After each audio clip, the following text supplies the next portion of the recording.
할렐루야. 하나님의 사랑과 죄 넘치시기를 축원합니다. 오늘 11월 13일 월요일날 아침입니다. 금주간이 또 시작되는군요. 이 귀한 주간에 하나님의 도우심과 돌보심으로 승리하는 우리 귀한 성도들 되시기를 축원합니다. 오늘부터 말씀은 다음 주까지 아마도 이 에베소서 5장 22절에서부터 6장 9절까지 나오는 말씀을 같이 보도록 하겠습니다.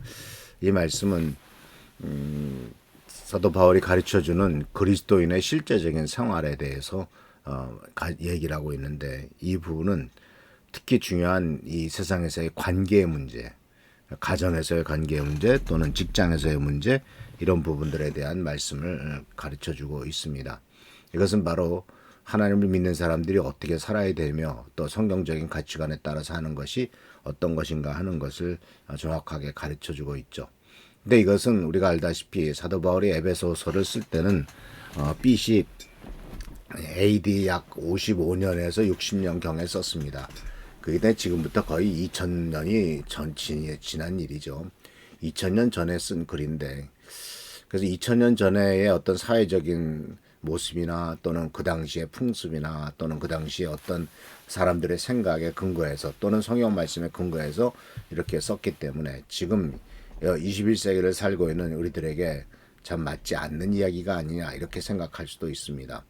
특히 이제 오늘 말씀은 특히 가정에서 부부 간의 문제 또는 부모와 자식 간의 문제, 직장에서의 상정과 종에 대한 문제, 이런 부분들을 계속 사도 바울은 우리들에게 권면하고 있는데, 우리가 지금까지 살고 있는 세상에서의 모습과는 조금 다른 모습이죠. 더군다나 지금 우리가 살고 있는 시대는 불과 10년, 20년, 30년 전과는 전혀 다른 생각과 전혀 다른 가치관에 따라서 움직이고 있지 않습니까? 요새 소위 젊은 사람들이라고 하는 20대 후반에서 30대 뭐 이런 사람들의 생각과 행동은 나이 든 사람들은 도저히 이해가 안 가는 부분들도 많고 또 받아들이기 어려운 부분도 없지 않은 것은 사실입니다.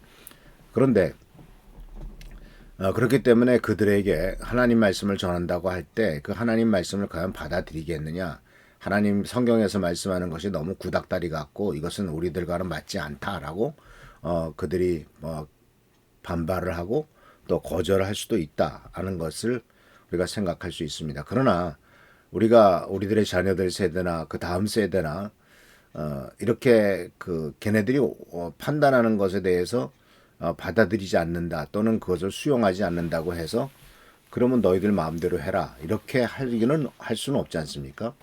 적어도 우리가 부모된 사람으로서 또는 어른으로서 다음 세대가 말씀에 따라서 어떤 성경적인 기준에 따라서 어떻게 살아야 되느냐 하는 것을 분명히 가르쳐 주어야 되는 책임이 있기 때문에 그렇습니다.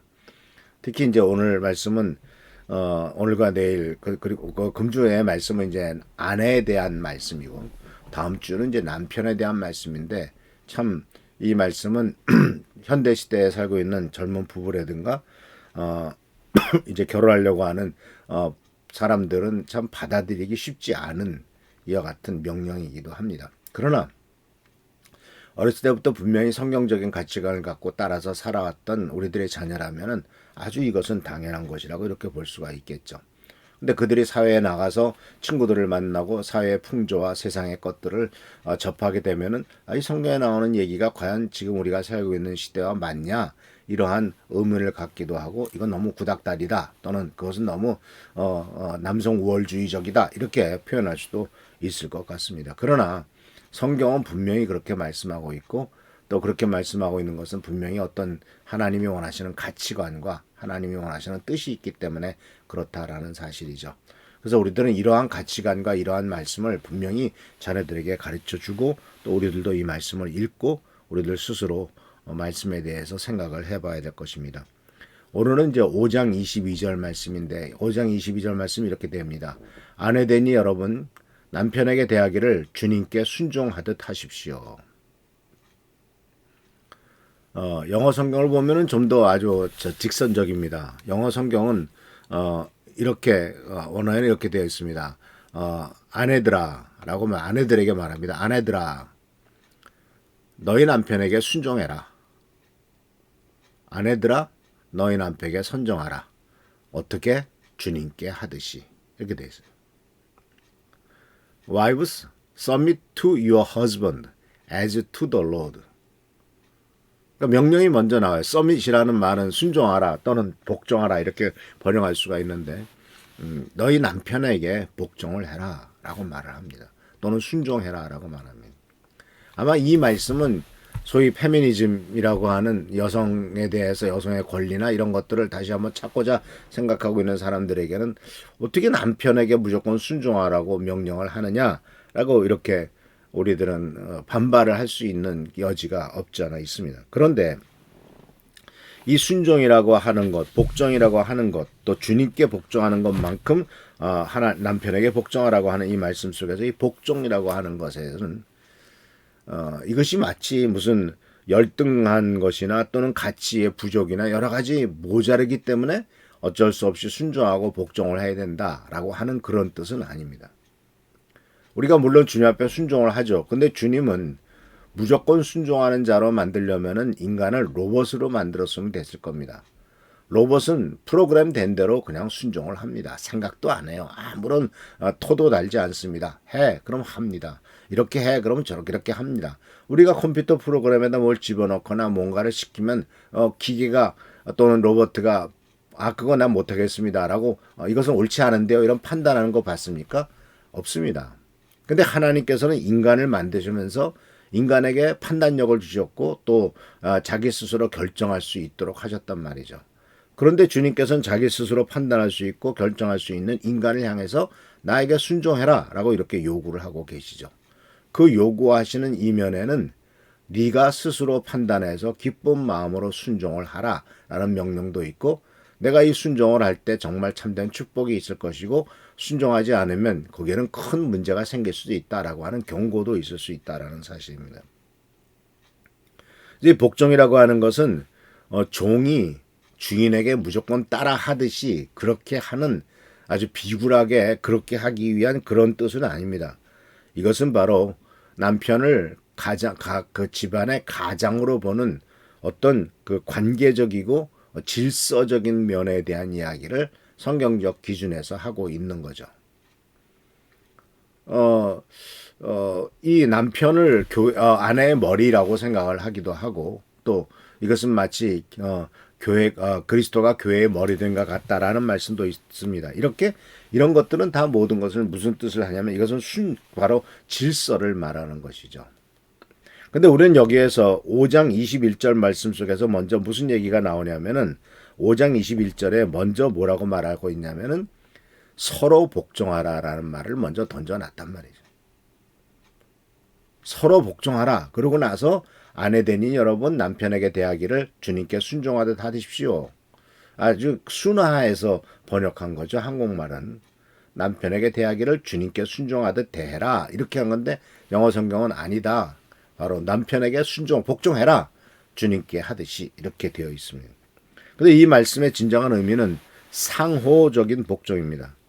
이 말씀에서 아내의 순종을 강조하지만 에베소서 5장의 넓은 맥락을 고려해 볼 때 이 말씀은 상호적인 순종, 서로 순종해야 된다는 사실. 이것은 바로 어떤 표현으로 나타나냐면 남편은 아내를 향해 희생적인 사랑이라고 하는 순종, 그리고 아내는 남편을 향해서 서로 그 남편의 말을 주님의 뜻으로 따르는 것처럼 순종하라라고 말씀하고 있는 거죠. 그런데 여기에는 뭐가 전제가 되어야 되냐면은 여기는 영적인 일치가 필요합니다.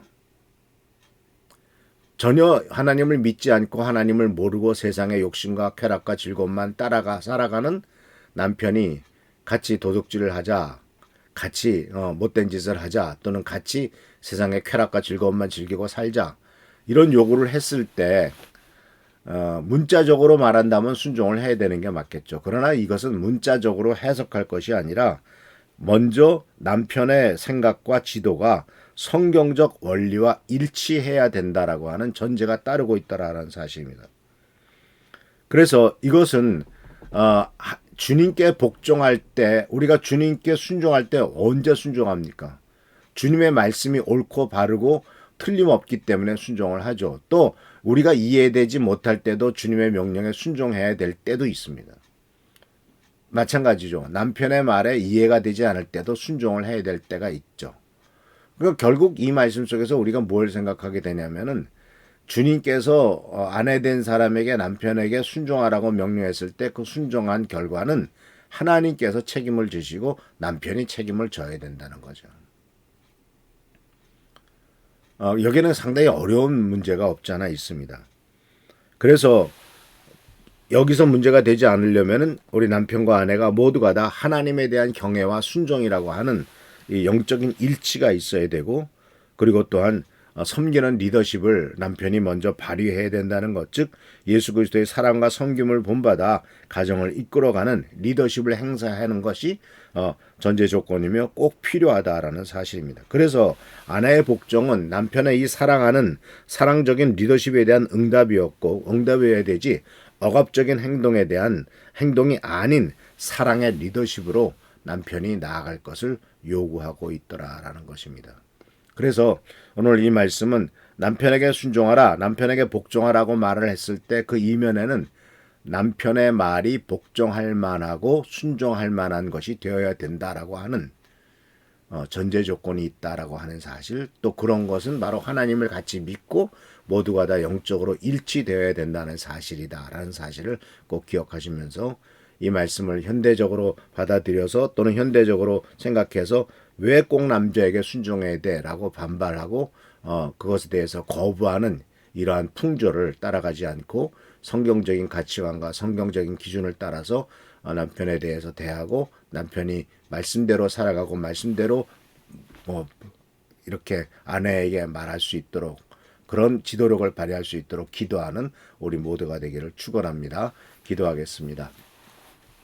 자, 그러신 주님, 우리가 주님의 말씀을 배울 때마다 배울 때 또 우리는 어떤 때는 이해가 안 되고 또 세상의 풍조와도 다를 때가 있습니다. 그러나 성경은 분명히 세상의 풍조를 본받지 말고 하나님의 뜻을 분별하라고 말씀하셨습니다. 주님 간절히 간구하고 나옵기는 아내되니 여러분 남편에게 순종하기를 주께 하듯 하십시오라고 명령했던 이 사도 바울의 뜻과 하나님의 뜻을 우리가 잘 깨닫고 그 명령에 합당하게 행하는 우리 모두가 되도록 축복하여 주옵소서. 오늘도 함께 하시고 도와주시기를 바라옵고 예수 그리스도의 이름으로 축복하며 간절히 기도하옵나이다. 아멘. 오늘도 주님의 은총과 은혜 가운데서 승리하는 여러분 되시기를 축원합니다. 할렐루야, 축복합니다.